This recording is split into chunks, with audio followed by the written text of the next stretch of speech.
I recorded my family's reaction when they thought I died, and now I can never look at them the same way. It started as a stupid prank idea that spiraled into something that destroyed my entire world. The kind of impulsive decision that seems brilliant at 19, but reveals itself as monumentally stupid once the consequences start rolling in. I was home from college for winter break, feeling like a ghost in my own house. My older brother Declan had just gotten engaged to his perfect girlfriend Vanessa, a dental hygienist with a trust fund, and the kind of laugh that made everyone turn around. They spent every dinner discussing wedding venues while Mom took notes like she was planning a military operation. My younger sister Bryn was the family golden child. Honor roll since kindergarten, varsity soccer captain, already accepted to 3 Ivy League schools as a junior. She had this way of making everything look effortless: straight A's, athletic scholarships, volunteer work at the animal shelter. Meanwhile, I was the middle kid who'd barely scraped through freshman year with a 2.1 GPA. I'd switched majors 3 times, lost my academic scholarship, and was considering dropping out to work at my roommate's uncle's auto shop. Every conversation with my parents ended with them asking what my plan was. At dinner, they'd forgotten my birthday.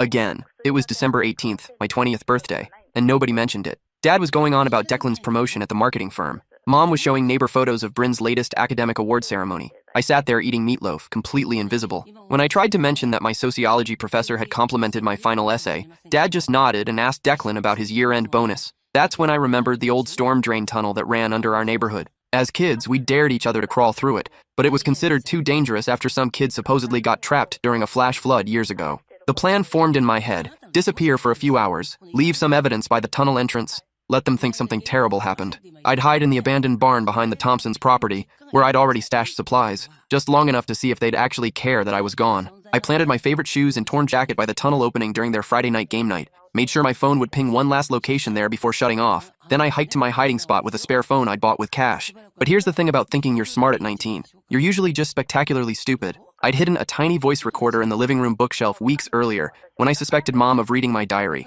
I'd planned to catch her snooping, but forgot about it until now. The battery could record for 12 hours straight. From the barn, I called 911 from the burner phone, disguising my voice to report someone screaming from the tunnel area. Then I waited for my family to notice I was missing and panic. It took them 6 hours, 6 whole hours before anyone realized I wasn't in my room. When the police knocked at 2 a.m., I watched through binoculars as my family stumbled to the door in their pajamas. The officer explained they'd found evidence of someone potentially trapped in the storm drain system. Search and rescue was being called. I expected immediate hysteria, tears streaming down Mom's face, Dad collapsing with worry, the kind of dramatic grief you see in movies. Instead, I watched Dad nod calmly and invite the officer inside for coffee. The recorder captured everything they said next. "How long has your son been missing?" Officer Martinez asked, settling into our kitchen chair like this was a routine wellness check. I could hear the scraping of chair legs against our hardwood floor, the familiar creak of our old house settling around them. "We're honestly not sure," Mom said, her voice carrying that particular tone she used when talking to teachers about my poor grades, patient but slightly exasperated. "He's been difficult lately. We thought he was just hiding in his room being moody like he usually does." The word difficult hit me like a slap. I was struggling with depression, feeling invisible in my own family, but to them I was just difficult. A problem to be managed rather than a person to be understood. "Has he displayed any concerning behaviors recently?" Officer Martinez continued, and I could hear him flipping through pages in his notebook. "Any talk of self-harm or running away?" "Not directly," Dad replied, and I could picture him leaning back in his chair the way he did during serious conversations. "But he's been very dramatic lately, always looking for attention since he was little. You know how some kids just have that personality. Everything's a crisis, everything's the end of the world." My stomach twisted hearing him reduce my genuine emotional struggles to attention-seeking behavior. Every time I tried to talk to them about feeling overwhelmed or lost, they dismissed it as dramatics. "What about his academic performance?" the officer asked. "Sometimes school stress can contribute to these situations." "He's failing out of college," Declan interjected, and I could hear him moving around the kitchen, probably making himself a sandwich like this was just another late-night conversation. "Got kicked off academic probation this semester. Been talking about dropping out completely. That must be stressful for the whole family," Officer Martinez said diplomatically. "It is," Mom agreed, sighing heavily. "We've invested so much money in his education, and he just doesn't seem to care. $43,000 a year, and he's treating it like a joke." The way she said it made my college struggles sound like a personal attack on the family finances, rather than a young person trying to figure out their path in life. "I have to ask a difficult question," Officer Martinez continued, his voice becoming more serious. "Based on his recent behavior and statements, is there any reason to believe he might harm himself?" The silence that followed felt eternal. I held my breath, waiting for them to immediately defend me, to say I'd never expressed suicidal thoughts, to explain that I was just going through a rough patch like millions of college students. "Honestly," Mom's voice dropped to barely above a whisper, "we've been worried about his mental state for months. He's been increasingly unstable since he got home from school, sleeping all day, staying up all night, hardly eating meals with the family. Unstable." The word echoed in my head like a death sentence. My irregular sleep schedule and loss of appetite, classic signs of depression, were being reframed as evidence of mental instability. He failed most of his classes this semester, Declan added, and I could hear him chewing, actually eating while discussing my potential suicide. Came home talking about how everyone was better off without him, really concerning stuff about not being good enough for this family. That was a complete fabrication. I had never said anyone was better off without me. I'd mentioned feeling like I didn't fit in, like I couldn't live up to their expectations, but never anything that dramatic. We tried getting him counseling last year, Mom continued, her voice gaining momentum as she built her case. But he refused to continue after the first few sessions, said the therapist didn't understand him and was asking stupid questions. That was partially true, but missing crucial context. Dr. Hendricks had spent our sessions asking about childhood trauma and family dysfunction, when what I really needed was help with time management and academic anxiety. When I'd asked my parents if we could try a different therapist who specialized in college transition issues, they'd said counseling was too expensive and I needed to make it work with Dr. Hendricks. Has he ever exhibited violent tendencies? Officer Martinez asked. Toward himself or others? Not violent exactly, Dad said carefully. But he has a temper. Slammed his bedroom door so hard last week that he cracked the frame. Punched a hole in his wall last month when we told him he couldn't go on spring break with his friends because of his grades. I had slammed my door once after they'd screamed at me for an hour about my GPA. And the hole in my wall happened when I'd been having a panic attack about an exam and needed a physical outlet for the overwhelming anxiety. But they made it sound like I was regularly violent and destructive. The questions continued for another 20 minutes. Officer Martinez asked about my friends, my hobbies, any signs of drug or alcohol use. My family answered like they were discussing a troubled neighbor rather than their son and brother. Every response was clinical, detached, focused on my problems rather than my humanity. They mentioned that I'd been moody since middle school, challenging since high school, and increasingly concerning since starting college. They painted a picture of a young man spiraling toward inevitable self-destruction, someone they'd been watching with growing worry and dread. But what struck me most was how prepared they sounded, like they'd been rehearsing these answers, thinking through these scenarios. Like my potential death was something they'd already considered and discussed. We've honestly been walking on eggshells around him, Mom said toward the end of the interview. Never knowing what might set him off or send him into one of his episodes, it's been affecting the whole family dynamic. Episodes, like I was mentally ill rather than just struggling. Officer Martinez's radio crackled with updates from the search team. Through my binoculars, I could see more emergency vehicles arriving, their red and blue lights painting our suburban street in urgent colors. Real people were risking their lives crawling through dangerous underground tunnels because of my stupid prank. We'll need to search his room, Officer Martinez said. Sometimes we can find clues about his state of mind or intentions. Of course, Dad said immediately. Whatever you need. I watched them lead the officer upstairs, their footsteps heavy on the wooden stairs I'd climbed thousands of times as a child. They were about to rifle through my private space, looking for evidence of suicidal ideation or plans to run away. The recorder continued capturing their conversation as they returned to the kitchen. Poor officer, Mom said once they were alone again. Having to deal with this kind of thing on a Friday night. At least they're taking it seriously, Declan replied, even though we all know what probably happened. What do you mean? Bryn asked. She'd been quiet during most of the police interview, probably scared and confused about everything happening. Come on, Bryn,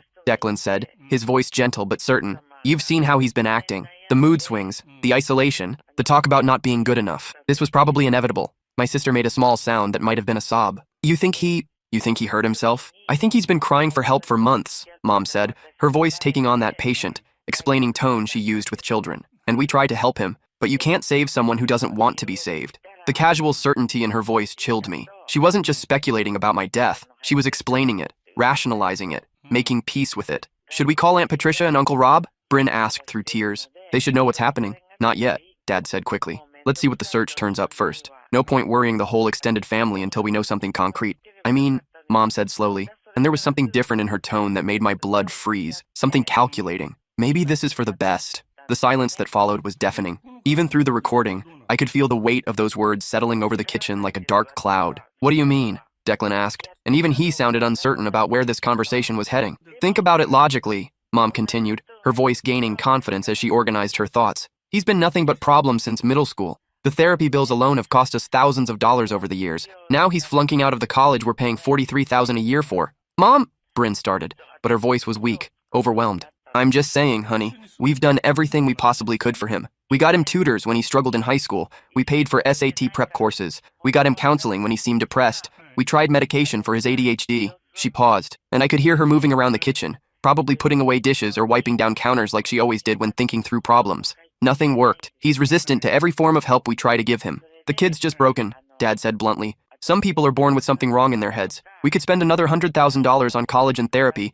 and he'd still end up working at a gas station somewhere. Broken. The word hit me harder than any physical blow could have. My own father thought I was fundamentally irreparably broken. If he's really If something happened tonight, Mom continued carefully, maybe it's a blessing in disguise, a mercy even. Jesus, Mom, Declan said, but he didn't sound horrified. He sounded tired, like this was a conversation they'd had before. That's pretty cold, even for you. I know how that sounds, she said quickly, defensively. But think about the stress it would relieve for everyone. No more fighting about his grades every semester. No more worrying about what kind of trouble he'll get into next. No more walking on eggshells around his moods and outbursts. The life insurance policy, Dad said quietly, and my world completely shattered. It's still active until he turns 21. We're paying premiums on a $150,000 policy through my work. They were calculating my monetary value. Sitting in our kitchen at 3 a.m., with search teams risking their lives to find my body, my parents were discussing how much money my death would bring them. That would cover Bryn's college completely, Mom said, and I could hear papers rustling like she was actually doing math. Stanford's expensive, but this would handle 4 years plus graduate school if she wants it. Full tuition, room and board, everything. And there'd be enough left over to help with Declan's wedding, Dad added. Maybe the down payment on a house, too. Vanessa's been looking at those new developments in Riverside. They were talking about my death like a financial windfall. Like my life insurance was a better investment than my actual life. I know it sounds horrible to think about money at a time like this, Mom continued, her voice becoming more animated as she warmed to the topic. But we have to be practical. We've already spent so much on him. Therapy, tutoring, college tuition, his car, his living expenses. At least this way, some good could come from all this tragedy. He's been sucking up family resources for years, Dad agreed. Every dollar we spend on his problems is a dollar we can't invest in Bryn's future or Declan's success. Kid's like a financial black hole. Maybe some people are just meant to struggle, Mom said philosophically. Maybe this is natural selection working itself out. He's never been able to adapt to normal social expectations or academic standards. I listened to my family, the people who were supposed to love me unconditionally, discussing how my death would improve their lives financially and emotionally. They talked about me like I was a bad investment that had finally reached maturity, a problem that had solved itself through elimination. We should probably think about how to handle this with the community, Declan said after a long pause. People will expect us to be devastated. There'll be sympathy casseroles and memorial services and all that. Of course we'll be appropriately upset, Mom said, like she was planning a dinner party. He was our son. We loved him despite his problems. Loved. Past tense. I was already dead to them. We'll need to plan some kind of memorial service, she continued. Nothing too elaborate given the circumstances. Maybe just a small gathering at the church with Pastor Williams. What about a scholarship fund? Dad suggested. Something for troubled kids or mental health awareness. It would look good, and maybe help with the tax situation. They spent the next hour discussing the logistics of my death like event planners, how to handle media attention if the story gained traction, whether to set up a GoFundMe for other families dealing with mental health crises, what kind of photo to use for newspaper obituaries, something recent that showed how troubled I'd become, or an older picture from when I still looked happy. We should probably get rid of his stuff fairly quickly, Mom said practically. Keeping a shrine isn't healthy for anyone, and we could use his room for other purposes. Salvation Army? Dad agreed. Most of it's junk anyway. The electronics might have some value, but his clothes are all wrong sizes for anyone in the family.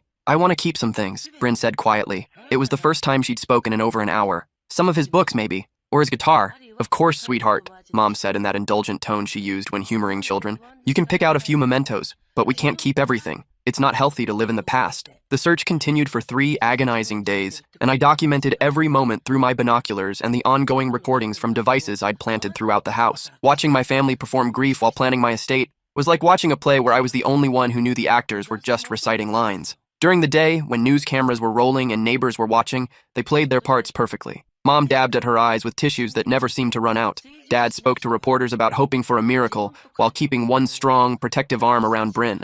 Declan fielded phone calls from relatives and college friends, his voice heavy with appropriate sorrow. They looked exactly like the devastated family everyone expected to see. The community rallied around them with an outpouring of support that was both heartwarming and heartbreaking. Neighbors organized meal trains. The church set up a prayer circle. Local businesses donated money to support the search efforts. But at night, when the cameras packed up and the volunteers went home, I heard them through my hidden recorders planning their next moves with the cold efficiency of a corporate boardroom. Channel 8 wants to do a follow-up interview tomorrow, Dad reported during their second night of grief. Something about the dangers of mental health issues in college students. Perfect, Mom replied. We should emphasize how we tried to get him help, but he resisted treatment. Really drive home that some kids just can't be saved despite their parents' best efforts. Should I mention the insurance policy? Dad asked. Sometimes these stories generate donations. Too soon, Declan advised. Let people offer first. We don't want to look opportunistic.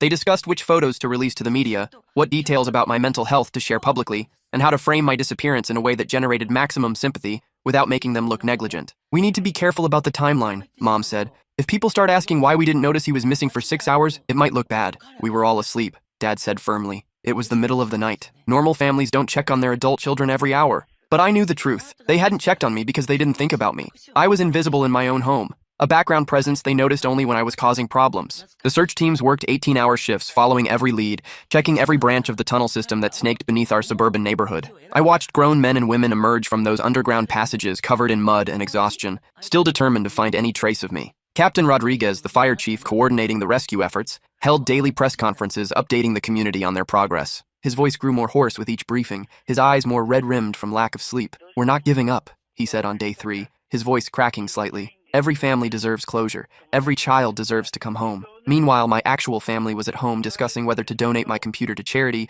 or sell it online for extra money. "The laptop's only 2 years old," Dad mentioned during their third night of freedom from my presence. "Probably worth $600 or $700. eBay," Declan suggested. "Better prices than the pawn shops." They'd also started cleaning out my room, sorting through my belongings like vultures picking over a carcass. Through my bedroom window recorder, I heard them rifling through my drawers, making piles of what to keep, sell, or throw away. "This diary might be important," Mom said, and I realized she'd found my old journal from high school. The police might want to see it for clues about his mental state. "What's it say?" Bryn asked. "Typical teenager stuff," Mom replied dismissively. "Complaining about feeling misunderstood, rambling about his future, some poetry that doesn't make much sense." She was reading my most private thoughts aloud like a grocery list, looking for evidence to support their narrative of my instability. Those journal entries represented years of genuine emotion and self-reflection, but to her, they were just more proof that I was troubled.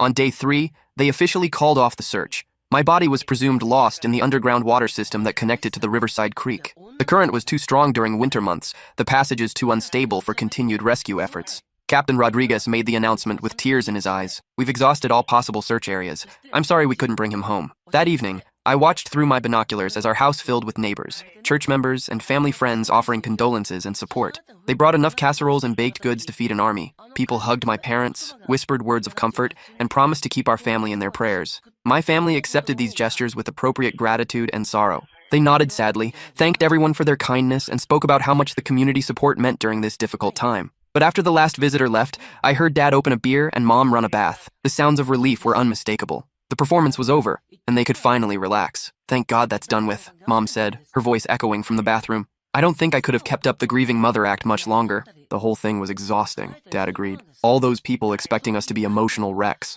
like we're supposed to fall apart just because he finally did something we all saw coming." That night, while they were at a late dinner with Pastor Williams supposedly planning my memorial service, I crept back into the house through the basement window I'd left unlocked. My childhood home felt like a foreign country now, every familiar surface and smell tainted by what I'd learned about my family's true feelings. I moved through the house like a ghost, gathering the recorders and a few personal items I couldn't bear to leave behind. My hands shook as I packed a duffel bag with clothes, my laptop, and the small amount of cash I'd saved from my work-study job. Before leaving, I sat at my old desk and wrote a note on my favorite stationery, the paper Bryn had given me for my 18th birthday. "Found out what you really think of me. Goodbye forever." I left it on my pillow, knowing they'd find it when they came to finish cleaning out my room. Let them wonder if I'd been alive the whole time. Let them question every conversation they'd had about my death benefits and their relief at my disappearance. By dawn, I was on a Greyhound bus to Portland, Oregon, with $300 in cash, a duffel bag of clothes, and a phone full of recordings that proved my family saw me as a financial burden rather than a human being worthy of love. I'd chosen Portland because it was far enough away to disappear completely, but large enough to find work without too many questions. Plus, Oregon had a reputation for accepting misfits and people starting over, which felt appropriate for someone who'd literally faked their own death to escape their family. The bus ride took 36 hours with stops in Chicago, Denver, and Salt Lake City. I spent most of the journey staring out windows at landscapes I'd never seen, feeling simultaneously terrified and liberated. For the first time in my life, nobody knew where I was or what I was supposed to be doing. The freedom was intoxicating and overwhelming. In Portland, I rented a tiny studio apartment in a converted warehouse in the industrial district. The building was full of artists, musicians, and other people who seemed to be running from something or towards something. Nobody asked intrusive questions about my background or why a 19-year-old was living alone so far from home. I found work at a shipping warehouse, loading trucks and managing inventory. The job was physical and mindless, exactly what I needed while processing the emotional trauma of learning my family would profit from my death. My supervisor, Miguel, was a 40-year-old former Marine who treated everyone with respect and saw potential in people others had written off. "You're smart," he told me after my first month. "I can tell. You don't have to load boxes forever if you don't want to."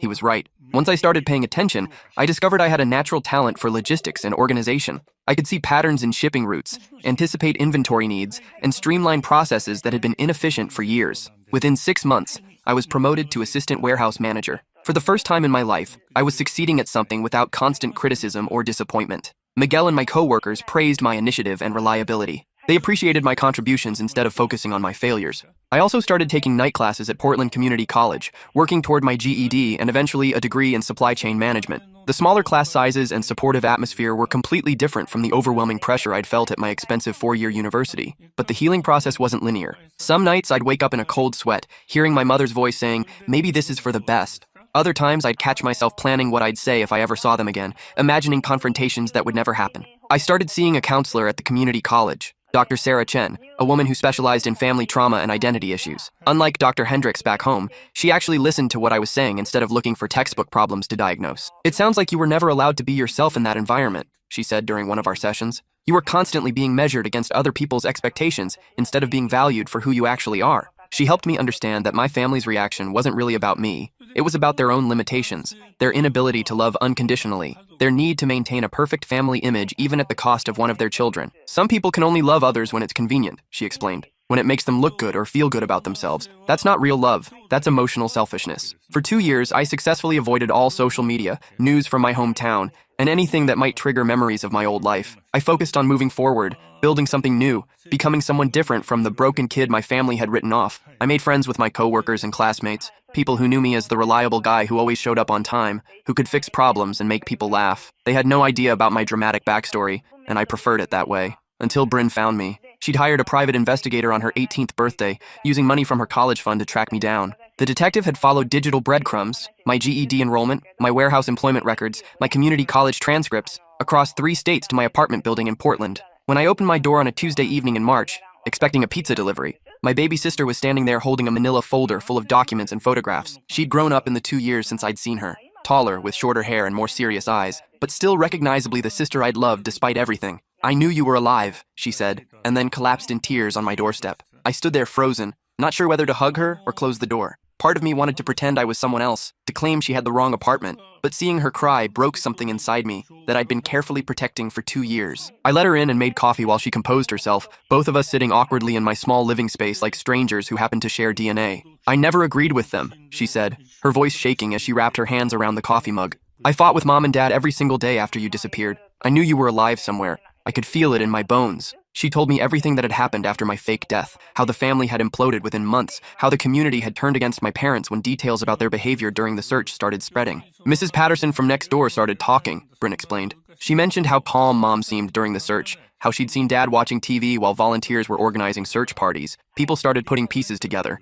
Apparently, several volunteers had noticed my parents' lack of genuine emotion and started asking uncomfortable questions. Why weren't they out searching with everyone else? Why did they seem more concerned about media interviews than finding their son? Why were they discussing practical matters instead of holding on to hope? "Mom and Dad divorced within 8 months, Bryn continued, staring into her coffee like she was reading tea leaves. "They kept blaming each other for driving you away. Mom said Dad was too critical and demanding. Dad said Mom enabled your problems instead of helping you fix them. The marriage had cracked under the weight of guilt, public scrutiny, and mutual resentment. Neighbors who had initially offered support started whispering about how strange it was that they seemed so relieved rather than devastated. Someone, Bryn thought it might have been Captain Rodriguez, had leaked details about the insurance policy, and people began connecting dots they didn't like. Declan's fiancée left him 2 weeks after the memorial service," she continued. "Vanessa said she'd overheard Dad talking to his brother about the financial benefits of your death, and it made her physically sick. She told people at the country club, and the story spread from there. Declan had spiraled into guilt and depression, spending most of his time drinking alone and replaying every conversation where he dismissed my problems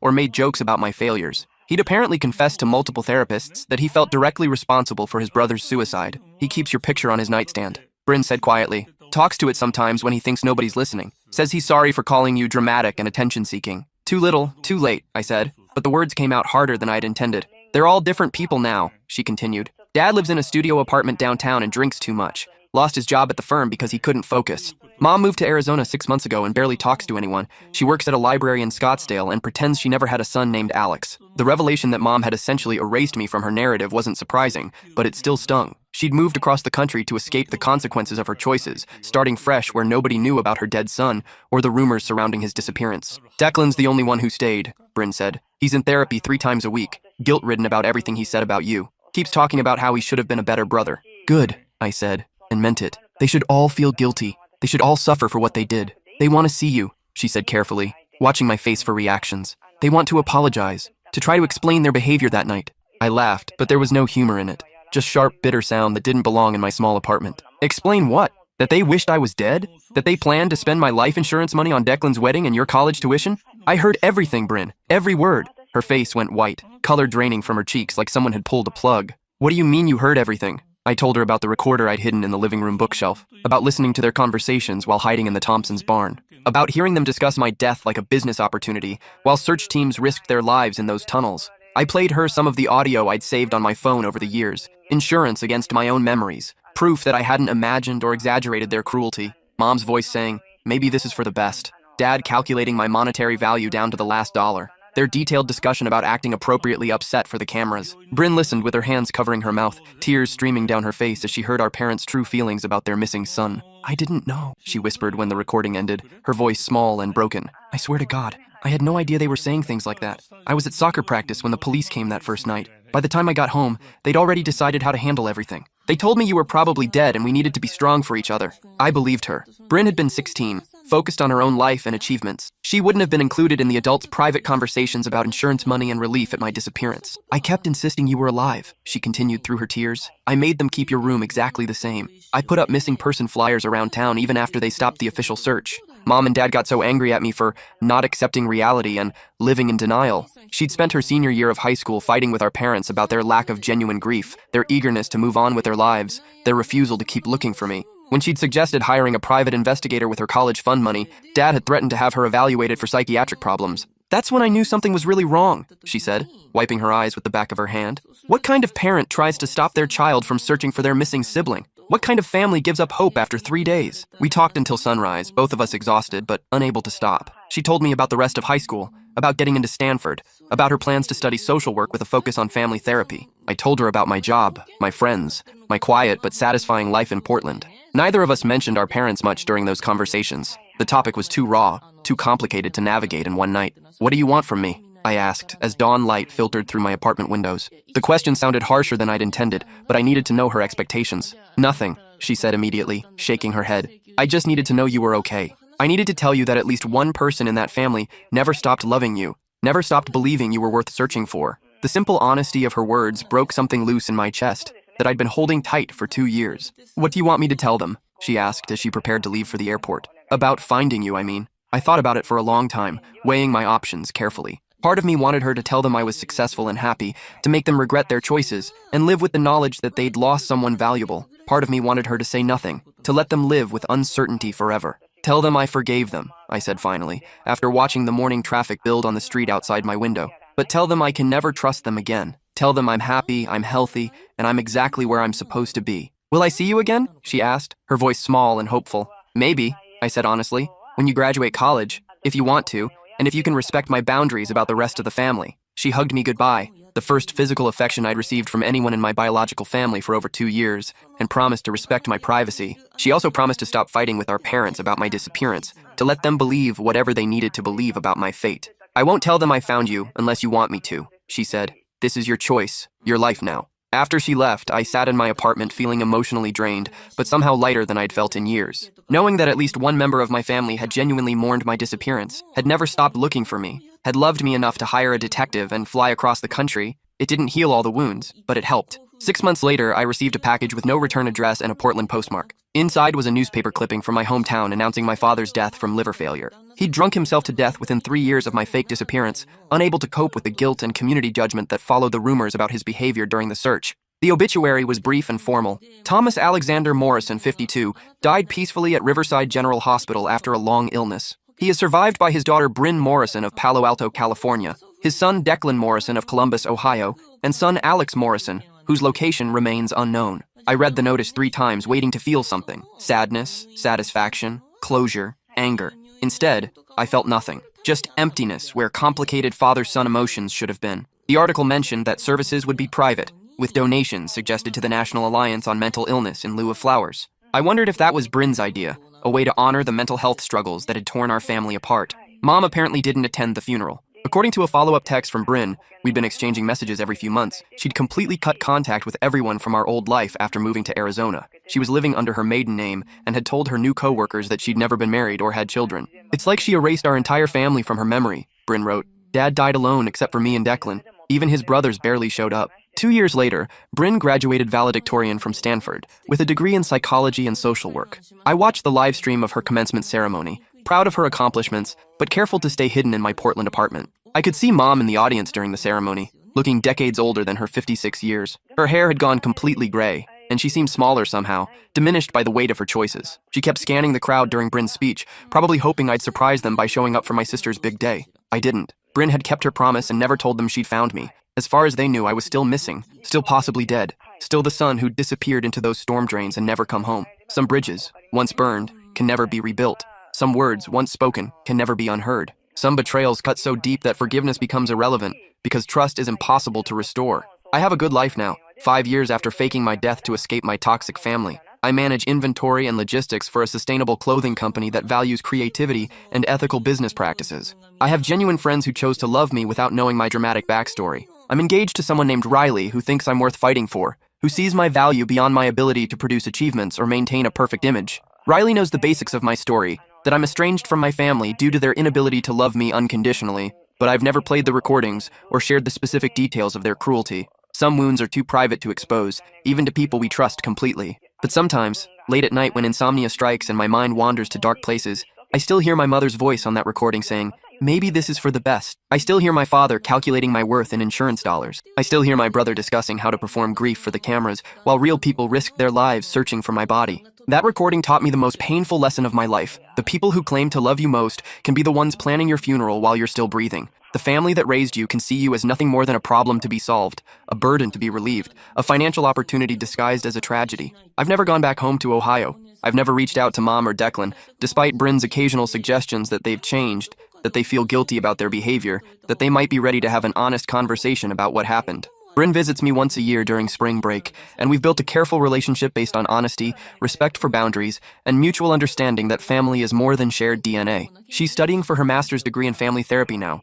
partly inspired by our own dysfunctional background. "I want to help other families before they get to where we were," she told me during her last visit. "I want to teach parents how to love their kids unconditionally, even when they're struggling or different or not meeting expectations." Last month, she called with news that felt like a final chapter in a book I'd been trying to close for years. "Mom's dead," she said simply. No emotional preamble or gentle lead-up. Heart attack in her apartment in Scottsdale. Her neighbor found her after 3 days. I waited for grief to hit, for some complicated mix of sadness and relief. Instead, I felt the same emptiness I'd experienced when Dad died, a complete absence of filial emotion where love and loss should have been. "How do you feel about it?" I asked, genuinely curious about her reaction. "Sad," she said honestly. "Not because of who she became, but because of who she could have been, because of what our family could have been, if she'd been capable of loving us the way we deserved." The funeral was private again, with only Bryn, Declan, and a few distant relatives attending. Mom had left behind a tiny estate, mostly consisting of her library job pension and the modest Arizona apartment that was split between her surviving children. "There's a life insurance payout," Bryn said carefully. "Not much, but enough to matter. She left equal shares to me, Declan, and you." The irony wasn't lost on either of us. After calculating my death benefits and fantasizing about how my life insurance would improve their lives, Mom had left me money in her will, as if financial inheritance could somehow compensate for emotional abandonment. "I don't want it," I said immediately. "Give my share to charity or keep it yourself. I don't want anything from her." "I figured you'd say that," Bryn replied. "I'll donate it to that mental health organization Dad mentioned in his obituary. Seems appropriate." We talked for another hour about memories, regrets, and the strange process of grieving people who'd hurt us so deeply. Bryn was in therapy herself now, working through her own trauma from growing up in a family that valued appearance over authenticity, achievement over emotional health. "Do you ever wonder what would have happened if you'd never faked your death?" she asked toward the end of our conversation. "If you just stayed and tried to work things out?" I considered the question seriously. I think they would have kept treating me like a burden and a disappointment until I either actually hurt myself or just disappeared in a less dramatic way. The recording proved they didn't love me. They loved the idea of having a successful son, but they couldn't handle the reality of who I actually was. "You're probably right," she agreed sadly. "I just wish things could have been different." "They could have been," I said, "if they'd chosen to love me instead of judge me, if they'd seen me as a person worth supporting instead of a problem to be fixed or eliminated." That conversation was 6 months ago. Since then, I've been reflecting on the strange trajectory that brought me from a suicidal college dropout to a successful warehouse manager with a loving partner and a chosen family of friends who actually care about my well-being. The recordings are still on my phone, stored in a password-protected folder I haven't opened in over a year. Sometimes I think about deleting them, letting go of the evidence, moving forward without carrying proof of their cruelty. But they serve as a reminder of what conditional love looks like, insurance against ever accepting less than I deserve from the people in my life. Riley and I are planning our wedding for next spring. Bryn will be my maid of honor, the only family member who earned the right to celebrate this milestone with me. She's bringing her girlfriend, Carmen, whom she met in graduate school, and who understands complex family dynamics because of her own complicated background. "Are you happy?" Bryn asked me during her last visit to Portland, as we sat on my apartment balcony watching the sunset over the city skyline. I thought about the question carefully, considering not just my current contentment, but the journey that brought me here. Yes, I said honestly. Not because everything worked out perfectly, but because I learned to build a life around people who value me for who I am, rather than what I achieve or how well I fit their expectations. I'm proud of you, she said quietly, for surviving, for building something good out of something terrible. That night, after she'd gone back to her hotel, I did something I'd never done before. I called Miguel, my former supervisor who'd become a mentor and friend, and told him the entire story. About faking my death, about the recordings, about discovering that my family saw me as expendable. Jesus, he said when I finished. No wonder you were so determined to prove yourself when you started here. You were trying to show that you were worth keeping around. He was right. For years, I'd been working overtime to demonstrate my value to everyone in my life, terrified that people would abandon me if I wasn't useful enough or successful enough. You know that's not how real love works, right? Miguel continued. People who actually care about you don't keep score. They don't make you earn their affection over and over again. It was a lesson I was still learning, even 5 years later. But surrounded by friends like Miguel, a partner like Riley, and a sister like Bryn, I was slowly understanding what unconditional acceptance actually felt like. I recorded my family's reaction when they thought I died, and now I can never look at them the same way. Because I learned that sometimes the people who are supposed to love you most